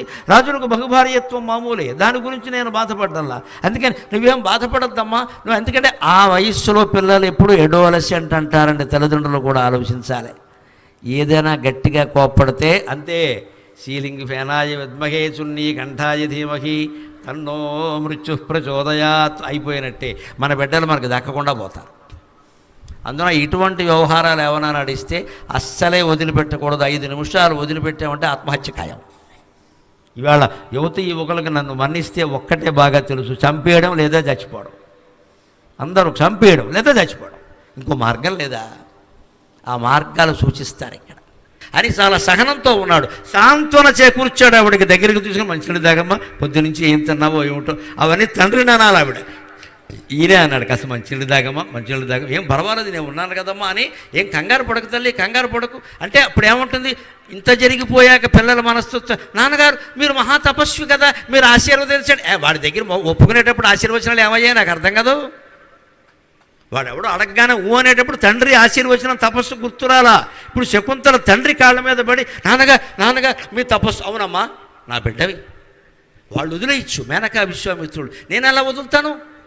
నీకు నేను నా తపస్సుతో వరమిస్తున్నా, నీకు మంచి కుమారుడు పుడతాడు, నీకు అన్యాయం జరగదు అంటే ఆయన తపస్సు ధారపోశాడు. అది కణ్వ మహర్షి. మీరు ఆలోచించండి దయచేసి. ఆయన తపస్సు ధారపోశాడు, అందుకని అన్యాయం జరగదు. కథ సుఖాంతం కావాల్సిందే, కానీ మలుపులు తిరుగుతుంది. లేకపోతే సినిమా ఎలాగా, వాడు పెట్టి సినిమా తీయాలి కదా. అందుకని నా తపస్సు నీకు ధారపోస్తున్నానమ్మా, నీకు అన్యాయం జరగదు, నీకు మంచి కొడుకు పుడతాడు. అంతేకాదు ఆ రాజు భూమండలాన్ని పరిపాలిస్తాడు, నేను వరమిస్తున్నా, నువ్వు ధైర్యంగా ఉండు అని ముందు పిల్లకి ధైర్యం చెప్పాడు. అప్పటికి ఆవిడ సంతోషించింది. ఆ రకంగా 3 ఏళ్ళు గడిచాక శకుంతలకి కొడుకు పుట్టాడు. గమనించండి లెక్క. అప్పట్లో ఇది కృతయుగం నాటి కథ. దుష్యంత మహారాజు ఏమీ కలియుగం వాడు కాదు, పాండవుల వంశానికి మూలమైన వాడైన. పాండవులు ద్వాపర యుగం, శకుంతల దుష్యంతులు కృతయుగం నాటి కథ. కృతయుగంలో స్త్రీలు గర్భాన్ని ధరించే కాలం 3 ఏళ్ళు, 3 years మోసేవారు. ఆ ఆసుపత్రి వాళ్ళు అంతా బాగుపడ్డారు. అప్పట్లో అనుమానం వెళ్ళేది ఇక్కడ. 3 ఏళ్ల పాటు టెస్టులు, సూడిదులు అంతే లెక్క. అప్పుడు 3 ఏళ్ళు, ఇప్పుడు 9 నెలలు. ద్వాపరయుగం దగ్గరికి వచ్చేసరికి 1.5 ఏళ్ల లెక్క, ఇప్పుడు 9 నెలల లెక్క. కృతయుగంలో అయితే అదితి అనే మహాదేవి ఆదిత్యుల్ని 1000 ఏళ్ళు గర్భంలో ధరించింది. అప్పటి లెక్కలు అప్పుడే. ఈ లెక్కలు ఆ లెక్కలే ఉంటాయి యుగాలకి. అందుకని 3 ఏళ్ళు గర్భం ధరించాక 3 ఏళ్ల తర్వాత కొడుకు పుట్టాడు. ఆ కొడుకు ఎలా ఉన్నాడు? శకుంతల ఆత్మవిశ్వాసానికి తగినట్టే, కణ్వ మహర్షి తపస్సుకు తగినట్టే, తండ్రి యొక్క బీజానికి, రక్తానికి, పౌరుషానికి, పరాక్రమానికి తగినట్టే ఉన్నాడు. ఎలా ఉన్నాడయా కొడుకు? అమితోగ్రాటవిలోన. వాడక్కడ 3 ఏళ్లకు తల్లి గర్భం నుంచి బయటపడ్డాడు. 9 ఏళ్ళు పెరిగాడు. అంటే ఈయన ఈ అమ్మాయిని 12 ఏళ్ళు భరించాడు. అది తండ్రి ఓపిక. వెంటనే ఏం జరగలేదు. ఇది 12 ఏళ్ళు భరించాడు. ఏమో చిన్నపిల్లాడిని ఏమంటాడో చూద్దాం, చిన్నపిల్లని ఎలా పంపిస్తాం. మామూలుగా ఇప్పుడు కూడా ఇంటికి పిల్ల వచ్చి పురుడు పోసుకుంటే పిల్లాడికి 3 నెలలు వచ్చే వరకు పంపరండి మామూలుగాను. ఏదో 3వ నెలప్పుడు, 5వ నెలప్పుడు, 7వ నెల ఎక్కువ అంతే తీసుకొస్తారు. తీసుకొచ్చాక సూడిదులు ఇక్కడ జరిపి పిల్ల పుట్టాక పిల్లాడు పుట్టాక పిల్లాడికి 3 నెలలు వచ్చాక పంపిస్తారు. మరి బాలింతరాలని పంపారు కదా ఎక్కడికైనా. అందుకని ఇప్పట్లో 3 నెలలు అట్టు పెడుతున్నారు, అప్పుడు 3 ఏళ్ళు కూడా అట్టు పెట్టుకునేవారు. ఆయన 9 ఏళ్ళు అట్టు పెట్టుకున్నాడు. అప్పటికి 9 దాటి 10 అంటే రాజకుమారుడికి యువరాజ పట్టాభిషేకం చేసే వయస్సుది. 16 ఏళ్ళకి రాజే అవుతాడు. అంచేత 11-12 ఏళ్ళకి యువరాజు కావాలి. యువరాజు పట్టాభిషేకం చేయాలంటే ఎక్కడుంటే ఏమవుతాడో గోచి పెట్టుకుంటాడు. అక్కడ కణవ మహర్షిలాగే కూర్చుంటాడు కమండలం పట్టుకుని. అందుకే నేను తండ్రి గారి దగ్గరికి ఈయన పంపించాలి అని ఆయన ప్రయత్నం చేస్తూ ఉంటే, ఈయన 6 ఏళ్ల వయస్సులోనే తల్లి గర్భం నుంచి 3 ఏళ్ళు బయటపడ్డాక 6 ఏళ్ల వయస్సులో ఈయన ఎలా ఉన్నాడో తెలుసా? అమితోగ్రాటవిలో అన్న నాన్నయ్య గారు భరతుడి గురించి అద్భుతమైన పద్యం రాస్తున్నాడు. అమితోగ్రాటవిలో అనగృమ్మరు పరాకవ్యాళ శర్దూల ఖడ్గమదే బాదుల పట్టి తెచ్చి ఘనుడై కన్వాశ్రమోపాంత భూజములందోలిన గట్టుసున్ బలిమిమై శాకుంతలుండొప్పే వన్యమదే బాదుల నెక్కుసున్ తగిలి నానా శైశవ క్రీడలన్. పద్యరచనలో ఉండే గొప్పతనం సరిగ్గా 3 పదాలతో ఆయన వయస్సు సూచించాడు. దూకుతున్నాడు. ఈ వయస్సులో పిల్లల్ని ఆపకపోతే ఇలాగే దూకుతాడు అని చెప్పడానికి 3 పదాలు వాడాడు ఇక్కడ. అది నన్నయ్య గారి కవిత్వం. తొలి తెలుగు కవి, గోదావరి నీళ్లు తాగిన వాడి కవిత్వం, వైదిక బ్రాహ్మణుడు కవిత్వం, మహాతపస్వి కవిత్వం అలా ఉంటుంది. 9 ఏళ్ల పిల్లాడిని అమ్మాయిని ఎలా చూడాలి అంటే, వాడు దూకుతారు, కాలు విరగొట్టుకొస్తారు సాయంత్రానికి. దూకనిస్తే అదే, అలాగని దూకద్దని ఇంట్లో కూర్చోబెట్టుకున్నావు అనుకో, ఇంకెందుకు పనికి రాకుండా తయారవుతాయి. నువ్వు దూకడానికి వీల్లేదు, బయటికి వెడితే దూకుతావు కాబట్టి లోపలే ఉండంటే స్మార్ట్ ఫోన్ పట్టుకుంటారు, వేరే రకంగా దూకుతారు. ఎందుకు వచ్చిన గొడవ? దూకనివ్వాలి, ఆడనివ్వాలి, ప్రమాదం కాకుండా చూసుకోవాలి. ఈ పిల్లాడు ఎంత ప్రమాదకరమైన పనులు చేస్తున్నాడంటే, అమితోగ్రాటవిలోన గ్రుమ్మరు, భయంకరమైన అరణ్యం ఉంది అక్కడ. ఆ అరణ్యంలో మహర్షులు తపస్సు చేసేవారు. గమనించండి, నగరం మధ్యలో ఆ కాంప్లెక్స్లు కట్టుకోలేదమ్మా వాళ్ళు. హైదరాబాద్ అబిడ్స్ జంక్షన్లో ఏ మహర్షి ఉండేవాడు కాదు, ఉంటే తపస్సు నడవదు. ఉగ్రాటవి, భయంకరమైన క్రూర మృగాలు ఉండే చోట తపస్సులు చేసేవారు. 2 ప్రయోజనాలు ఆశిస్తారు వాళ్ళు. ఒకటి ఏమిటంటే, జనం ఎవరో అక్కడికి రారు, వస్తే మృగాలు మింగేస్తాయి. రెండో ప్రయోజనం ఏమిటో తెలుసా? అక్కడ పుష్కలంగా కందమూల ఫలాలు దొరుకుతాయి. కందం అంటే దుంప, మూలం అంటే వేరు, ఫలం అంటే పళ్ళు. మనం ఎక్కడో పట్టణంలోనో గ్రామంలోనో కూర్చుంటే పళ్ళు అన్నీ ఎక్కడ దొరుకుతాయి. వాడిపోయినవి దొరుకుతాయి, కుళ్ళిపోయినవి దొరుకుతాయి. హైబ్రిడ్ పళ్ళు హైదరాబాద్లో జాంపళ్ళు అమ్ముతూ ఉంటారు. జాంపండులో ఉండదండి, కొబ్బరి బొండంలా ఉంటుందండి. దీని దుంప తెగ చచ్చిపోతాం చూడలేక. కొబ్బరి బొండమే ఇంత లావు, అంత మీరు తిని చూడండి, అందులో ఏమీ ఉండదు, నీళ్లు తప్ప. అదే హైబ్రిడ్ సంకరజాతి అంటే అలాగే. అదే మన తెలుగునాట దేశవాళీ జాంపళ్ళు ఉంటాయి. ఎంత రుచిగా ఉంటాయండి, ఎంత ఉంటుంది, అసలు వదిలిపెట్ట బుద్ధి కాదు. గింజలతో సహా మొత్తం తినేయడమే. దేశవాళీ సరుక్కి సంకరజాతి హైబ్రిడ్ దానికి అంత తేడా ఉంది ఖచ్చితంగా. అందుకే మహర్షులు దేశవాళీ సరుకు కోసం అరణ్యాల్లో ఉండేవారు. అవి కూడా రాలిన పళ్ళు తినేవారు. పొద్దున్న 2 పళ్ళు, మధ్యాహ్నం 4 పళ్ళు, రాత్రి 2 పళ్ళు, అంతే. రాత్రి పళ్ళ మధ్య నాలుగేసుకుని పడుకోవడమే, ఇంకేం ఉండవు ఇక్కడ. ఇలాగే తినేవారు. మహర్షుల ఇళ్లలో గ్యాస్ పొయ్యి, ఆధార్ కార్డు అవన్నీ ఉండవు ఇక్కడ.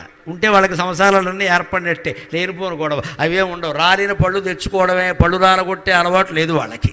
అలా ఉండేవారు. అటువంటి అరణ్యాల్లో ఈ కొడుకు వెళ్ళి 6 ఏళ్ల భరతుడు ఏం చేస్తున్నాడంటే, అమితోగ్రాటవిలోన గ్రుమ్మరు వరాగ వ్యాళ శార్దూల ఖడ్గ మదేభాదుల బట్టి తెచ్చి. అక్కడ పెద్ద అడవి పందులు ఉంటాయి. ప్రతి జంతువుకి మామూలు గ్రామంలో జంతువు వేరు, అడవిలో వేరు. గుర్రం వేరు, అడవి గుర్రం వేరు. కుక్క వేరు, అడవి కుక్క వేరు. పంది వేరు, అడవి పంది వేరు. దున్నపోతు వేరు, అడవి దున్నపోతు వేరు. అడవిలో ఉండే దాని రూపం, దాని పౌరుషం, దాని బండతనం అన్నీ వేరుగా ఉంటాయి. ఇక్కడ గ్రామంలో అదే దున్నపోతూ ఉన్నప్పుడు అది వేరుగా ఉంటుంది. అందుకని ప్రతిదీ అంతే. ఇక్కడ మనిషి వేరు, అడవి మనిషి వేరు, అంతే లెక్క. మా భయంకరమైన అరణ్యంలో తిరిగే వరాగాలు, అడవి పందులు, వ్యాళం, తాచుపాములను కూడా పట్టుకునేవాటి. వీడి సాహసం బంగారం. వ్యాళం అంటే ఏనుగు పాము 2 ఉన్నాయి, కానీ ఏనుగుని మదేభం అని వాడాడు. అందుకని వ్యాళం అంటే తాచుపాము. తాచుపామును కూడా ఎలా పట్టుకుంటారో తెలుసా? అంత భయపడక్కర్లేదు పాము గురించి. నేను శాస్త్రాల్లో చదివి చెబుతున్నా. ప్రతి ప్రాణికి ఒక బలహీనత ఉంటుంది. పాముకు బలహీనత ఏమిటో తెలుసా? అలసట, తొందరగా అలసిపోతుంది. ఎక్కడైనా పాము కనపడింది అనుకోండి, పారిపోకండి, ఇంకా వెనకాల వచ్చేస్తుంది. అలా నిలబడి చూస్తే బుస్ బుస్ బుస్ అని 3 సార్లే అంటుంది, 4వసారి తుస్ పడిపోతుంది, అంతే లెక్క. అది పాము. భగవంతుడు దానికి బలహీనత పెట్టాడు. పాములు పట్టేవాళ్ళు అదే కనిపెడతారు. వాడు పాములు పట్టేవాళ్ళు ఇళ్లల్లో మీరు గమనించండి, ధైర్యం ఉంటే వెళ్ళి బుట్ట మీద బుట్ట పెట్టి, బుట్టలో 2 పాములు పెట్టి దాని మీద మంచం వేసి పడుకుంటాడు సుఖంగా. వాడు మనవను కూడా పడుకోబెట్టుకుంటాడు పక్కనే. ఎక్కడి నుంచి వచ్చిందండి ఈ ధైర్యం? వాడికి తెలుసో బుస్సు బుస్సు అంటుందిరా, నువ్వు 3 సార్లు ఫ్రెంచ్ ద్వారా బుస్సి అని తలుచుకో, అల్లూరు సీతారామరాజు బుస్సి బుస్సి అని పోతున్నాడు. అది లేవదు, కాటేయదు. బుస్ బుస్ అంటే భయపెట్టడానికి. ఎందుకంటే పాముకి మన కాటేయాల్సిన అవసరం లేదు. పాము నరమాంసం తిందు, దానికి ఏమో ఆహారం కాదు, అది భయపెట్టడానికి. అది ఎందుకు భయపడుతుంది? మనం ఏమైనా చేస్తామేమో అని భయం. తాను భయపడేవాడు ముందు ఇతరులను భయపడతాడు ఇక్కడ. అంతే మన వాడిని అంతకంటే భయపెట్టడమే. రౌడీకి ప్రత్యేకమైన ధైర్యం ఉండదండి, మన భయమే వాడి ధైర్యం. ఫర్ యువర్ కైండ్ ఇన్ఫర్మేషన్, మాకు కూడా ప్రత్యేకమైన జ్ఞానమే ఉండదు, మీ అందరి అజ్ఞానమే మా జ్ఞానం. ఎప్పుడు లోకం అంటే ఒక్కటే. నువ్వు వంచావా అది వంగుతుంది మిత్రమా, నువ్వు వంగావా అది వంచేస్తుంది. వంగాలో వంశాలో తేల్చుకో, ఎలా ఉండాలో తేల్చుకో. ధైర్యం అంటే అంతే. నువ్వు వంగడం మొదలెట్టామంటే ప్రతి వాడు వంచేస్తాడు. నిన్నే వంచుతా అన్నావంటే మన వంచడం మానేస్తాడు, కనీసం వాడు వంగినా వంగపోయినా. ఆ ధైర్యం ఉండాలి. అది పాము నుంచి నేర్చుకోవాలి. బుస్సు బుస్సు అంటుంది, వీడు భయపడితే కాటేస్తుంది, లేకపోతే పోతుంది. భరతుడికి ఆ రహస్యం తెలుసు. అది బుస్సు అనగానే తల దగ్గర పట్టుకునేవాడు. తల దగ్గరే, మళ్ళీ తేడా కాదు ఇక్కడ. శివుడు పట్టుకున్నట్టే, శ్రీకృష్ణుడు కాళీయుని పట్టుకున్నట్టే ఏం చేస్తావు, పడిపోయేది అది. అలాంటి పాములను పట్టుకొచ్చాడు, ఏనుగులను పట్టుకొచ్చాడు, శ్రద్ధపులను పట్టుకొచ్చి కణ్వాశ్రమోపంత భూజములందు ఓలిన గట్టుచున్. ఈ కణ్వాశ్రమానికి దగ్గరలో ఉండే చెట్లకు కట్టేసేట ఏనుగుల్ని, పులుల్ని, సింహాల్ని, ఖడ్గమృగాల్ని కూడా. ఓలిన గట్టుచున్ బలిమిమై శాకుంతలుండొప్పే. ఆ రకంగా బాలతనయుడు, బాలభరతుడు, శకుంతల తనయుడు ఎంత పరాక్రమంతో ఉన్నాడు. వాడు తండ్రిని గుర్తు చేసే విధంగా మహర్షి తపస్సు, శకుంతల సాధ్విత్వం అన్నీ గుర్తుకొచ్చే విధంగా ఎలా ఉన్నాడు అంటే, శాకుంతలుండొప్పే వన్యమదే భంబులనెక్కుచున్. అడవి ఏనుగు కుంభస్థలం మీదకి ఎక్కుతున్నట్ట, నడో అని పొడుస్తున్నట్ట. అది నడుస్తుంది. 6 ఏళ్ల పిల్లాడు ఏనుగుని మర్దించాడండి. ఇవాళ బీటెక్ చదివినవాడు కరెంట్ పోతే ఫీజు చేయలేడు, మళ్ళీ ఎలక్ట్రీషియన్ని పిలవాలి. ఇక్కడ మన చదువులు అలా ఉన్నాయి. మనోధైర్యం లేదు ఇప్పుడు పిల్లల చదువులకు. గమనించండి, ఏ పని చేయలేరు అంటే ఏం చెప్పినా సరే ఎవరినో పిలవాల్సిందే. పూర్వం వేదం శాస్త్రం చదువుకున్నప్పుడు ఎలా ఉండేవారంటే, ఇప్పటికీ వేదం నేర్చుకున్నటువంటి బ్రహ్మచారులు ఎలా ఉంటారో గమనించాడు. ఒక్కొక్కడు గుండు బెక్కలా ఉంటాడు ఖచ్చితంగా. ఎందుకంటే ఆ చదువే అటువంటిది. ఆ చదువుతుంటే త్వం యజ్ఞస్త్వం వషట్కారస్త్వమింద్రస్త్వం రుద్రస్త్వం బ్రహ్మత్వం ప్రజాపతి అంటే నాభిలోంచి వస్తుంది సౌండ్. ఉంటే ఉంటాడు, పోతే పోతాడు దెబ్బకి. పడవలసింది ఇంత చేసి వాళ్ళు తినేదేమిటి? మా జాతి రహస్యం అంతా ఒకటే, ముద్దపప్పు నెయ్యి, అంతకంటే ఏం లేదు ఇక్కడ. ఇక్కడికి ఇంకా మందని రాబట్టి ప్రత్యేకంగా ఇవాళ బూడిద గుమ్మడికాయ కూర వేశారు, రేగిపళ్ళు పచ్చడి చేశారు. నా జీవితంలో ఇదే మొదటిసారి తినడం. అయినా చాలా బాగున్నాయి, మళ్ళీ రేపు కూడా వేస్తారని ఆశిస్తాను. బాగున్నాయి, చాలా బాగున్నాయి. ఈ బూడిద గుమ్మడికాయ కూర ఏమిటన్నా మీరు తినడం మీకు ఎందుకన్నారు? తిన్నాను, బాగానే ఉంది. అయ్యి బాబాయ్, బూడిద కూడా రసపరిపూర్ణం అయిపోయింది అనుకున్నాను. బూడిదలో పన్నీరు పోసారంటారు, బూడిద గుమ్మడికాయ కూడా రసపూర్ణం చేసేసారు శర్మగారి ఇంట్లో. అంతే ఉపాయం అండి. రేగుపళ్ళు పచ్చడి నా జీవితంలో నేను వినలేదు. పచ్చడి చేశారు, రేగుపళ్ళు పచ్చడి చేయడం చాలా కష్టం. ఎందుకంటే గింజ ఎక్కువ, గుజ్జు తక్కువ. ఏం చేయమంట? ఆ గింజలన్నీ తీసేసి గుజ్జు చేసి పచ్చడి అద్భుతంగా ఉంది. అది ఉపాయం ఉండాలండి. ఊరికే బజార్కి వెళ్ళి కొనుక్కోవాల్సిన పనే లేదు. ఇక్కడ దొడ్లోనే ఉన్నాయి బోడు సరుకులు, కూరగాయలు చేసుకోవచ్చు. మా ఇంటికి గరికపాటిన పేరు ఎందుకు వచ్చింది అనుకుంటున్నారు? మా విషయానికి పూర్వం ఒక పేదరాశి పెద్దమ్మ ఉండేది. ఆవిడ రాజుగారు అరణ్యానికి వస్తే వేటాడు అలసిపోతే ఏం దొరకకపోతే ఆవిడ ఇంటికి వెళ్ళి అన్నం పెట్టమన్నట్ట. అన్నం అయితే ఉండేసింది, కూర ఏం లేదు. దొడ్లోకి వెళ్ళి లేత గడ్డి పరకలు పట్టుకొచ్చి పూర్వంగా మసాలా పెట్టి పోపేసి పచ్చడి చేసేసింది. గరిక పచ్చడి అంటారు. తినేసి అద్భుతంగా ఉంది, నీకేం కావాలన్నట్ట. నీ ఇష్టం ఏది ఇస్తే ఇవ్వమంటారు. ఈ 500 ఎకరాల అరణ్యం నీ పేరు రాసేసాను పోవన్నాడు. అంతే. అదే గరికిపాడు అగ్రహారం గుంటూరు దగ్గర ఉంది ఖచ్చితంగా. గుంటూరు దగ్గర గరికిపాడు మా సొంతూరు. అది అక్కడి నుంచి తర్వాత వలసపోయారు మొత్తం అంతా. 500 ఎకరాల భూమి, కేవలం గడ్డి పచ్చడి. అందుకే నాకు ఆ లక్షణాలు అన్నీ వచ్చాయి. గడ్డిలో ఉన్న కథ అయినా సరే బ్రహ్మాండంగా చేసి పొట్టించేస్తాను నేను. 3 రోజుల్లో అనుమానం వెళ్ళేది ఇక్కడ. దానికి మసాలా కలిపేసి 3 జుయెట్లు 6 కాకిరెట్లు కలిపేసి సామాజిక వ్యాఖ్య చేసేసి మొత్తం మీద అద్భుతం అనిపించేస్తే అయిపోయాయి. అదొక ప్రక్రియ. మాట్లాడే ప్రక్రియలో ఒక నైపుణ్యం ఉండాలంటే కలిపేది కలపాలి. దానికోసం పడే కష్టం అంతా పడాలి. నేరుగా వ్యాసుడు శ్లోకాలు చెబుతూ పోతే ఎవడో వెంట అక్కడ వెళ్ళిపోతారు మొత్తం. దానికి ఏం కలపాలో, ఏది కలపాలో, ఎప్పుడు నన్నయ్య గారు రావాలో, ఎప్పుడు పిల్లల మర్రాయలు రావాలో, ఎప్పుడు కాళిదాసు రావాలో, అప్పుడు అన్ని ఆ విధంగా రావాలి. దాన్ని ఒక పెద్ద స్క్రీన్ ప్లే అంతా తయారు చేసుకోవాలి. అంతే లెక్క. వంటైనా అంతే, ఉపన్యాసమైనా అంతే.